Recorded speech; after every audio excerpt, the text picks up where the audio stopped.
नमस्कार, सुबह 10 बजे की बड़ी बहस में बहुत स्वागत है आप सभी का। मैं हूं आपके साथ शीरीन और आज हमारा सबसे बड़ा सवाल यही है कि आखिर कश्मीरी पंडितों की जान इतनी सस्ती क्यों है। और ये सवाल हम इसीलिए पूछ रहे हैं क्योंकि जम्मू कश्मीर के अनंतनाग में आतंकियों ने कल एक कश्मीरी पंडित और इलाके के सरपंच अजय पंडिता की हत्या कर दी। आतंकियों की इस कायराना हरकत को सेना के आतंकियों के खिलाफ जारी ऑपरेशन के बाद की बौखलाहट के तौर पर देखा जा रहा है, क्योंकि 7 और 8 जून को शोपियां में 2 अलग अलग मुठभेड़ में हिजबुल मुजाहिदीन के 9 आतंकियों को मार गिराया गया। तो क्या एनकाउंटर का बदला लेने के लिए एक कश्मीरी पंडित पर हमला किया गया? और यहाँ दूसरी बड़ी बात यह कि कश्मीरी पंडित की हत्या पर देश में खामोशी क्यों है। इस हत्या के खिलाफ ना तो कोई कैंडल मार्च निकाला गया, ना सड़कों पर कोई विरोध प्रदर्शन देखने को मिला। रिपोर्ट्स के मुताबिक मारे गए अजय पंडिता कांग्रेस के कार्यकर्ता थे। शायद यही वजह है कि राहुल गांधी ने भी ट्विटर पर उन्हें श्रद्धांजलि दी। लेकिन बड़ा सवाल यहाँ पर यह कि कश्मीरी पंडित की हत्या का बदला आखिर कब लिया जाएगा। 30 सेकंड में ये आप पूरी खबर इस वक्त समझिए कि आखिर ये पूरा मामला और क्यों इस हत्या के बाद ये सवाल उठ रहा है। अजय पंडिता की हत्या पर ना विरोध कहीं हुआ, ना कैंडल मार्च निकाला गया। अजय पंडिता कांग्रेस के कार्यकर्ता थे और इस हत्या पर राहुल गांधी ने ट्वीट कर अफसोस भी जाहिर किया है। इसको लेकर अब जो अहम सवाल जी न्यूज के आज हैं इस बड़ी बहस में जो हम उठाएंगे वो ये कि कश्मीर में हिंदुओं की हत्या पर खामोशी क्यों है। आखिर सवाल ये भी कि कश्मीरी पंडित की हत्या पर कैंडल मार्च कब निकाला जाएगा। आतंकियों की हत्या पर तो रोना रोते हैं, लेकिन कैंडल मार्च आखिर कश्मीरी पंडितों के दर्द को लेकर कब हम देखेंगे। सवाल यह भी कि सरपंच की हत्या पर आंसू बहाएगा बुरहान गैंग। सवाल यह भी कि धर्म देखकर, जी हां, क्या धर्म देखकर प्रदर्शन करता है बुरहान वानी गैंग। और इस बार चूंकि मामला कश्मीरी पंडित का है तो शांति इसीलिए है। घाटी में कब शांत होगी अलगाववाद की चिंगारी, ये वो सवाल जो इस हत्या के बाद एक बार फिर से पैदा हो गए हैं, फिर से खड़े हो गए हैं। इन तमाम सवालों को हम आपको इस सवालों को हम उठाएंगे। साथ ही जो मेरे साथ खास मेहमान हैं वो भी जुड़ गए। मैं आपको बता देती हूँ कौन कौन मेरे साथ इस चर्चा में शामिल होने के लिए मेरे साथ जुड़े हुए हैं। शाजिया अलमी मेरे साथ हैं, बीजेपी के प्रवक्ता हमारे साथ। इसके साथ ही मेरे साथ माजिद हैदरी जो कि कश्मीरी कार्यकर्ता हैं, वो भी इस चर्चा में मेरे साथ शामिल हो रहे हैं। मेजर जनरल ए के सिवात सर मेरे साथ रक्षा विशेषज्ञ के तौर पर, चूंकि पाकिस्तान जो कर रहा है जम्मू कश्मीर में उस पर यहां पर बात करना जरूरी होगा। सुशील पंडित संस्थापक है रूट्स इन कश्मीर के, मेरे साथ ये खास मेहमान सारे जुड़ गए। बहुत स्वागत है आप सभी का इस चर्चा में शामिल होने के लिए। सबसे पहले मैं शाजिया अलमी आप ही के पास आना चाहूंगी, क्योंकि इस हत्या ने इन तमाम सवालों को एक बार फिर से हवा दे दी है। और सबसे बड़ा सवाल तो यही कि आखिर कश्मीरी पंडित मूल है वहां के, उनके साथ इतनी बड़ी भूल क्यों आखिर इस तरह की घटनाएं रुकने का नाम नहीं ले रही। बिल्कुल, और जो सवाल अभी उठ रहे हैं वो उन सवालों का जवाब कभी दिया भी नहीं गया है। और ये सवाल जो है हमेशा की तरह हैं हमारे इर्द गिर्द, लेकिन कोई जवाब देने को तैयार नहीं है। और सबसे बड़ा सवाल यही है कि क्या मजहब देख के ये प्रदर्शनकारी निकलते हैं? क्या किसी मरने वाले की या जिसकी हत्या होती है उसके मजहब पर तय होता है कि कितने लोग सड़कों पे निकलेंगे? उस पर एडिटोरियल लिखे जाएंगे, अलग अलग मुख्तलिफ टीवी चैनल बात करेंगे, बताया जाएगा वो समुदाय कितने खतरे में है। ये एक तरह से मैं इसको इस तरह से देखती हूँ, क्योंकि जो कश्मीरी पंडित हमारे भाइयों और बहनों के साथ हुआ है, ये मुझे लगता है एक बहुत ही एक बड़ा दाग है हमारे देश के सेक्युलरिज्म पर। लेकिन अफसोस की बात यह है कि देश की जमहूरियत और सेक्युलरिज्म यानी कि धर्म निरपेक्षता की बात करने वाले ये सारे प्रदर्शनकारी और जर्नलिस्ट और एक्टिविस्ट सब चुप हो जाते हैं। बिल्कुल सन्नाटा छा जाता है जब इस तरह की हत्या का एक और हत्या की बात हम सामने आती है, चाहे वो पालघर के हमारे संतों। और हम भी बिल्कुल नहीं कह रहे अगर हमारे मुस्लिम भाई बहन मरते हैं या उनकी हत्या होती है या लिंचिंग होती है तो तकलीफ दे बात है और वो गलत है। लेकिन क्या उसी तरह से हमें आवाज नहीं उठानी चाहिए जब हमारे हिंदू भाइयों के साथ ऐसा हो? क्यों हम मजहब के आधार पर तय करते हैं कि क्या हमारी सियासत होगी, कैसा हमारा प्रदर्शन होगा, हम कितना उस पर लिखेंगे, कितना ट्विटर पे हावी रहेंगे, कितना एक नैरेटिव बनाएंगे? अब जरूरत नहीं पड़ती लोगों को इंटरनेशनल कम्युनिटीज के पास जाकर कहने के लिए कि पाकिस्तान से कहो बंद करो आतंकवाद। क्यों भारत को विक्टिम बना रहे हो? क्यों भारतीयों को विक्टिम बना रहे हो? अब नहीं चाहते ये लोग जाना। अब अरुंधति रॉय नहीं लिखना चाहती एडिटोरियल। अब राना अयूब का क्या हो जाता है? ठीक है, माजिद हैदरी, क्यों इतनी खामोशी है? क्योंकि यहां पर इस बार जिसकी हत्या हुई वो एक कश्मीरी पंडित है, इसीलिए ये सन्नाटा। देखिए शिरीन साहिबा, आपकी बात का जवाब देने से पहले मैं सबसे पहले अपने इस पंडित भाई की हत्या पे उसके परिवार के साथ दुख का इजहार करूंगा। हम उनके गम में बराबर के शरीक हैं, क्योंकि पिछले 30 वर्षों से हम ये हत्याएं हर दिन सुबह शाम देखते हैं। देखिए इस वक्त जो ये बात है, मैं शाजिया इल्मी साहिबा यहाँ बीजेपी की प्रवक्ता बैठी है, मैं इनको भी याद दिलाना चाहता हूँ कि इस वक्त ना हमारी सीमा लद्दाख में सुरक्षित है, वहां पे चीनी फौजी अंदर आ गए हैं। यहाँ जम्मू कश्मीर में हम जम्मू कश्मीर के नागरिकों की जो जिंदगी है वो सुरक्षा में नहीं है।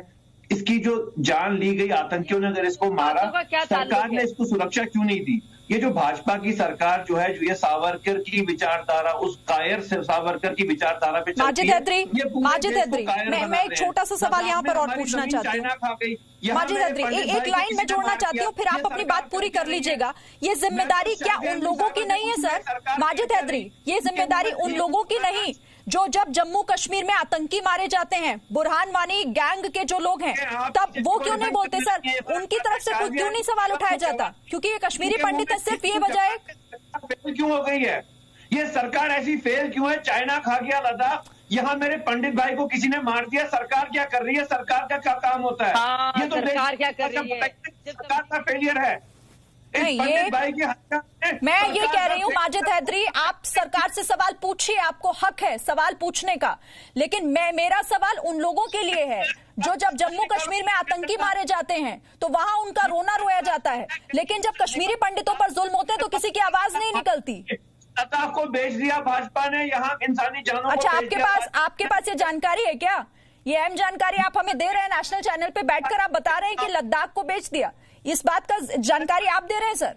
आरएसएस के खिलाफ, सावरकर के खिलाफ। माजिद हैदरी, ऐसे हवा में बात मत करिए। मैं जो सवाल पूछ रही हूँ उसका जवाब आप दीजिए। नहीं देना चाहते तो आप कह दीजिए कि मैं इस सवाल का जवाब नहीं देना चाहता, ठीक है? मैं सुशील पंडित, ठीक है सर, आती हूँ आपके पास। सुशील पंडित, यही जवाब की उम्मीद हम कर सकते हैं इन लोगों से, इसी तरह के जवाब की, क्योंकि इनके पास जब कश्मीरी पंडितों के खिलाफ कुछ होता है, उनके साथ जब जुल्म होता है तो कहने को कुछ नहीं बचता सिवाय इसके कि आप इस बात को घुमा कर रख दीजिए। आप ऐसे संवेदनशील विषयों पर अपना मानसिक संतुलन खोए हुए लोगों को बहस में क्यों बुलाते हैं और फिर उनसे संवेदना की अपेक्षा क्यों रखते हैं? जिनके पास कहने को 2 शब्द तक नहीं है, मुंह में एक संवेदनशील जुबान नहीं है, दिमाग में एक संतुलन नहीं है, आप उनसे क्या अपेक्षा रखती हैं? और फिर मैं क्यों प्रतिक्रिया दूं ऐसे लोगों को? इस विषय पर बोलने लायक लोग चर्चा तो करनी पड़ेगी ना सुशील पंडित जी, चर्चा तो करनी पड़ेगी। जहर भरा है। यही लोग हैं जब आतंकियों को मारा जाता है, जब उनके सफाई को लेकर ऑपरेशन चलाया जाता है, तो कश्मीरियत का रोना यही लोग रोते हैं ना, तो चर्चा तो इन्हीं से करनी पड़ेगी। क्योंकि इनका दही जमा आपके मुंह में, क्या जवाब देंगे? जिनके दिमाग में हमारे प्रति घृणा भरी हो, जिनके दिमाग में देश के प्रति जहर भरा हो, जिनके मन में संवेदना चुप गई हो, जिनके आंख में आंसू नहीं बचा हो रोने के लिए, उन लोगों से आप अपेक्षा करेंगे इंसानियत के विषय में बात करने की? ये बेशर्म लोग हैं, इनकी चमड़ी मोटी हो गई है, इनके पास संवेदना नहीं बची है मृत्यु पर रोने की। इन्हीं लोगों ने अपनी घृणा के चलते हम लोगों को लूट कर, पीट कर, मारकर भगाया था कश्मीर से।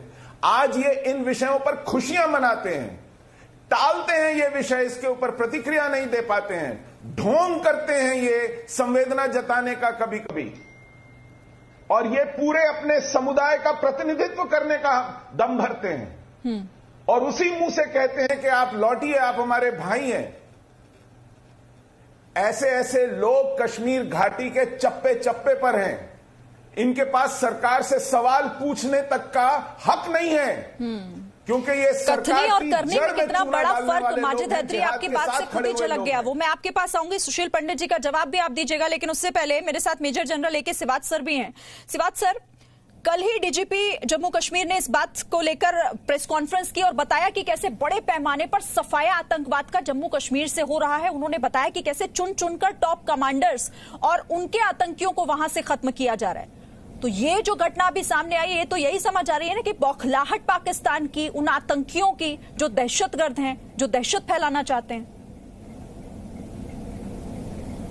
बिल्कुल ठीक बोल रहा शरीर, इसमें कोई 2 शक नहीं कि ये लास्ट 2 वीक के अंदर कम से कम 22 आतंकवादियों को मार गिराया है और लास्ट 48 आवर्स के अंदर कम से कम 9 आतंकवादी, और जिसमें से 6 हिजबुल मुजाहिदीन के कमांडर थे और उनके हाथ खून से रंगे हुए थे। तो एक प्रकार से पाकिस्तान और पाकिस्तान का ISI बुखरा गया है कि पता लग गया है कि आने वाले समय में जो ये 150 के करीब आतंकवादी वैली फ्लोर में हैं, इनका खात्मा हो जाएगा। तो इसलिए वो एक दरकत करना चाहते हैं समाज के अंदर। उनको ये भी मालूम है जो ये पंचायत इलेक्शन हुए थे और ये लोकल बॉडी इलेक्शन हुए थे, ये एक बहुत सक्सेसफुल हुए थे। 80 से 90% की कम से कम लोगों ने इस पे भाग दिया और आज गवर्नेंस इतनी अच्छी हो गई है कि एक IAS ऑफिसर आपके गांव में पहुंचता है, सरपंच के पास आप पैसा मिलता है, ग्रास रूट लेवल पे डेमोक्रेसी आ गई है। तो कहीं ना कहीं ये चीज पच नहीं रही पाकिस्तान को और ISI को, और वो इस प्रकार से चुन के जो सरपंच जो ये अभी पंडिता था, अजय पंडिता, जो एक कश्मीरी पंडित था, क्योंकि ये सॉफ्ट टारगेट है, इसको एक प्रकार से निशाना बना। ये दिखलाता है कि आज पाकिस्तान कितना बुखला गया है, उसके पास कोई नैरेटिव नहीं है। उसको लग रहा है कश्मीर घाटी उसके हाथ से गई, क्योंकि वहां पर अभी जो जितना भी ये टेररिज्म है वो खत्म होने वाला है, और जो आतंकवादी आने की कोशिश कर रहे हैं उनको भी LAC पे ही मार गिराया जा रहा है। तो ओवरऑल सिचुएशन इंप्रूव कर रही है, मगर ये नहीं चाहते कि इस तरीके का काम हो, तो वो एक प्रकार से टारगेट कर रहे हैं सरपंचों को, इलेक्शन बॉडी वालों को, जिसके बाहर करने से लोगों के अंदर एक प्रकार से बखौल पहुंच जाए। मगर ये चीज जो सक्सेसफुल होगी, जो ऑल आउट ऑपरेशन है, अजय पंडिता का परिवार इस वक्त उस बौखलाहट का नतीजा, ठीक बोला उनके बेटे को यहाँ पर मार दिया गया है। ठीक है, मैं आऊंगी सर आपके पास, लेकिन अजय पंडिता के पिता अपने बेटे की बहादुरी पर वो क्या कुछ कह रहे हैं, एक बार पहले वो सुनाते हैं दर्शकों को, फिर आगे चर्चा। इसको गोलियां दो, पीछे से लगाई, आप आगे से नहीं, इसके क्योंकि ये काफी बहादुर था, आगे से इस पर अटैक नहीं कर सके, पीछे से इसको अटैक किया है, यही दुख है और क्या कहूँगा। मेरा भाई दिलेर था और ये ऐसा दिलेर था कि कोई कश्मीरी पंडित वैसा नहीं है, न कोई लीडर आज तक वैसा बना है। शेर है वो, अभी भी शेर है, और हम फिर भी कश्मीर जाएंगे, कश्मीर को छोड़ेंगे नहीं। तो परिवार वाले जो गर्व महसूस अपने बेटे पर कर रहे हैं, भाई किस तरह से, दुख तो है, लेकिन उन्होंने बताया कि दिलेर था मेरा भाई, और इसीलिए बौखलाहट को लेकर अब सवाल यहां पर इसीलिए उठ रहा है क्योंकि कश्मीरी पंडित उनके निशाने पर पहले भी रहे हैं, और इस सरपंच की हत्या के बाद ये सवाल एक बार फिर से, माजिद हैदरी आप ही से मैं पूछना चाहूंगी, कश्मीरियत का जिक्र आप करते हैं, लेकिन ये कश्मीरियत तब कहां गायब हो जाती है, इसका जिक्र तब क्यों नहीं होता जब आतंकियों के निशाने पर कश्मीरी पंडित होते हैं? ये जो मेरा कश्मीरी पंडित भाई जो था जिसकी हत्या की गई है, इसको भाजपा सरकार ने बलि का बकरा बना दिया। ये वही भाजपा सरकार है जो चाइना को आने दिया लद्दाख में, चाइना खा गया लद्दाख। यहाँ पे किसी नागरिक की जिंदगी सुरक्षा में नहीं है। यही हाल हमारे देश भर में बलि का बकरा बीजेपी ने बना दिया। कैसे माजिद हैदरी, जरा ये समझना चाहूंगी मैं आपसे, कैसे? जी बहुत ही अच्छा, मैं तो आपका शुक्रिया अदा करता हूं कि आपने मुझे बोलने का मौका दिया। देखिए ऐसे बना दिया कि हमारे देश में पिछले 70 वर्षों से चाइना ने कभी अंदर आने की जरूरत नहीं की थी। माजिद हैदरी, मैं यहाँ पर आपको याद दिला दूं कि बात यहाँ चाइना की नहीं हो रही है, हम जम्मू कश्मीर की बात कर रहे हैं, हम आतंक की बात कर रहे हैं, हम कश्मीरियत और कश्मीरी पंडितों की, तो उस पर जवाब दीजिए सर। अभी भाजपा ने उसको बेचा नहीं फॉर्मली, अभी मैं उसे नहीं माजिद हैदरी प्लीज इधर उधर नहीं, कश्मीरी पंडित की बात हो रही है, जम्मू कश्मीर पर बात करिए। मैं आपको मौका दे रही हूँ, तो सर सही सवाल का जवाब तो दीजिए ना। देश का हिस्सा है लद्दाख और जम्मू कश्मीर, दिल और जान है, आप उनको अलग नहीं कीजिए। आप सीमा की बात मत करिए सर। नहीं माजिद हैदरी, सीमा पर क्या हो रहा है हम उस पर चर्चा कर रहे हैं, लेकिन मेरा सवाल इससे जुड़ा हुआ था कि कश्मीरियत की बात जब आती है तो कश्मीरी पंडित उससे अलग कैसे हो जाते हैं आप लोगों के लिए? नहीं होते हैं अलग। मैं तो कहता हूँ आज कैंडल मार्च निकालो, आप लोग सब मेरे साथ आए, शाजिया इल्मी साहिबा भी आए, हम सब मिलकर के निकालें। ये क्या अलग अलग हो जाते हैं मातम के वक्त? ये क्या बात है कि हम सिर्फ पंडित भाई की मौत का मातम मनाएं? हम मुसलमान भाई की मौत का मातम क्यों ना बनाएं जब उसे मारा जाता है? हम उस वक्त मातम क्यों ना बनाएं जब मेरे कब्जी भाइयों को मिला जेल में? अरे कैंडल मार्च तो हर चीज पे होना चाहिए। ठीक है, शाजिया इल्मी, मैं शाजिया इल्मी से ही ले लेती हूँ उसका जवाब। शाजिया इल्मी, नहीं, जब अयूब पंडित की मौत हुई, मेरे अयूब भाई की, तब मैंने मातम मनाया, आपने मनाया? कहाँ पे मौत हुई थी याद है आपको? कहाँ पे हत्या हुई थी? किसने मारा था? आपने हम पकड़ा तो उनको 30 गिरबान वर्ष से? माफी मना रहे जो जब से रसीद भाजपा के के ले गए कदम आप? आए उस कदम पड़े तो आपने हमारी सवाल कश्मीर की पूछा धरती पर अपने बॉसेस 6 साल से? से तो मातम नहीं बनता हिम्मत थी आपकी? बताइए आप खुशी मुझे। का मैंने मातम अभी तक मनाया लद्दाख जो में यूं मातम नहीं मनाते थे, अब उनकी हत्या लद्दाख में हुई। आज मातम मना रहे हैं लोग। मैं आप देख जाके रही हूँ देखें कि कश्मीर में मस्जिदों के अंदर क्या हो रहा है, क्या आप लोग बोल रहे हैं? जी मैं मातम मनाती हूँ। अपने मस्जिदें बंद कर दी, आप अपना अजान बताइए करानी मुझे। बंद कर दी, अपने उस आप केजरीवाल अपना के बताइए थ्रू मुझे। अब वो अंदर और चीन की बात कर रहे हैं, लद्दाख, ये हमारा देश है, जो भारतीय सेना है और भारत की सरकार है, ये हमारा देश का हिस्सा है। समझ में आया आपको? और हमारे दिल्ली में पंडित मेरे भाई हमारे देशवासी हैं। अंडरकवर एजेंट केजरीवाल के पास है, मस्जिदें बंद कर दी आपने। आप सेना पर ब्लेम डाल रहे हैं, आप भारत सरकार पर ब्लेम डाल रहे हैं, आप भाजपा के खिलाफ फिर उगल तो रहे मेरी हैं। मुसलमान आप तो बात आप कीजिए बताइए। मुसलमानों के लिए कि शर्म मुसलमान नहीं के आती मरने पे आपको? मातम और क्यों उसी होता? मुंह से, मुसलमान उसी अपनी का जो नापाक मातम- जबान से आप बात कर रहे हैं इस भाई की भी। माजिद हैदरी, शर्म नहीं मुस्लिम आती? और हिंदू के मरने पर मारने मातम, वालों सवाल के ये नहीं, खिलाफ सवाल ये है कि आतंकियों के मरने पर मातम होता है, उनके परिवार वालों से यहाँ पर हमदर्दी होती है जब किसी आतंकी का खात्मा होता है। सवाल इसको लेकर था। सुशील पंडित, ठीक है मैं आ रही हूं आप दोनों के पास। सुशील पंडित, यहाँ ये माहौल कौन बनाएगा? ठीक है, सरकार से सवाल, प्रशासन से सवाल तो उठेगा ही, लेकिन क्या ये उस समाज की जिम्मेदारी नहीं जिस समाज में बहुत पहले जो कश्मीरी पंडितों के साथ जुल्म हुआ था, क्या उनकी तरफ से इस तरह का माहौल नहीं बनाया जाना चाहिए कि वहां पर ये भी सुरक्षित है, क्योंकि ये भी वहां के मूल हैं? आसमा,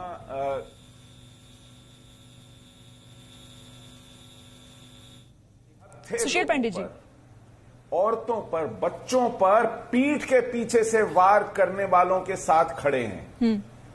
अभी पिछली ईद को घर में घुसकर 4 आतंकियों ने एक अकेली महिला को मार डाला, मुखबिर करार देकर मार डाला। ठीक वैसे ही जैसे अस्मा बिन मरवान को दूध पिलाते मां को मार डाला गया था, निहत्थी को। पूरी रिवायत है। ये जिहाद के नाम पर निहत्थों को, कमजोरों को अपनी बहादुरी का निशाना बनाते हैं और उसके बाद ये कहते हैं लद्दाख, ये कहते हैं पाकिस्तान, ये तरह तरह की इधर उधर की बात करते हैं। ये क्योंकि जिहाद के साथ खड़े हैं, ये मुंह में मीठा मीठा बोलने की कोशिश करते हैं ताकि आपको बरगला सकें, ये मेरे भाई हैं, मैं उसके लिए कैंडल मार्च निकालूंगा। कोई कैंडल मार्च निकालने वाले नहीं हैं। इन्होंने एक एक कश्मीरी को, कश्मीरी हिंदू को कश्मीर से बेदखल किया। मैं पूछना चाहता हूं, आज तक मुझे एक वाकया बताएं जिसमें किसी कश्मीरी हिंदू ने किसी मुसलमान को मारा हो, एक अपवाद स्वरूप भी आज तक नहीं, उस पर ये कुछ नहीं वाकया नहीं कहेंगे, है। उस पर ये कुछ नहीं कहेंगे, क्योंकि इन्हें सिर्फ मुद्दों को भटकाना आता है, उस पर जवाब देना नहीं। जनरल सिवाच, ठीक है, मेजर सिवाच, मैं एक लास्ट कमेंट आपसे लेना चाहती हूँ, क्योंकि जम्मू कश्मीर में अब आतंक की जगह विकास ले रहा है, इसीलिए सरपंच को निशाना और निहत्थे लोगों को मारते हैं। 5-5 लोग बंदूकों से आ रही हूँ सर। सुशील पंडित जी, बिल्कुल शिरीन, इसमें कोई दो शक नहीं। हाँ शिरीन, इसमें कोई शक नहीं, जो आपने बात बताई बिल्कुल ठीक है। आज की तारीख में कश्मीर एक खुशहाली की तरफ बढ़ रहा है। जब से ये एब्रोगेशन हुआ आर्टिकल 370 और 35A, और ये इलेक्शन हुए पंचायत के और म्युनिसिपल कमेटी के, ग्रास रूट पे डेमोक्रेसी आ गई है। लोगों रोड बन रही है, सड़कें बन रही है, पानी आ रहा है, बिजली आ रही है, और तो एक डेमोक्रेसी का जो असली रूप है वो आ रहा है। और साथ साथ में ऑल आउट ऑपरेशन में आतंकवादियों को मार गिराया जा रहा है, और ये 150 के करीब आतंकवादी रह गए हैं। इनमें ना लश्कर तोबा जैसे मोहम्मद या हिजबुल मुजाहिदीन का कोई भी लीडर नहीं है, सबको मार गिराया है। जो रेडिकलाइजेशन हो रहा था साउथ कश्मीर में, वो भी बहुत कम हो गया, लोगों को पता लग गया है। अगर आप किसी तरीके से टेररिज्म ज्वाइन करते हो तो आपको 3 महीने से ज्यादा जिंदगी नहीं है। तो एक प्रकार लोगों को समझ आ गई है, वहां पर अब बस डेवलपमेंट होनी है। अभी जो है वहां पर लोगों को जो जॉब मिलेगी, अगर और यही बर्दाश्त ना तो पाकिस्तान से हो रहा है और ना ही आतंकियों से, दहशतगर्दों से। इसीलिए यहाँ अब निशाना वहां के लोकल्स को और कश्मीरी पंडितों को बनाने का काम आतंकी कर रहे हैं। बहुत शुक्रिया आप सभी का हमारे साथ जुड़ने के लिए, इस चर्चा में शामिल होने के लिए। माजिद हैदरी, माफी चाहूंगी, वक्त मेरे पास उतना ही था। एक छोटा सा ब्रेक हम ले रहे हैं, लौटते हैं फौरन, खबरें आगे भी जारी। No signal, no worry. Presenting Z News app with live TV, latest updates and expert opinion. Available on Google Play and App Store. Download it now.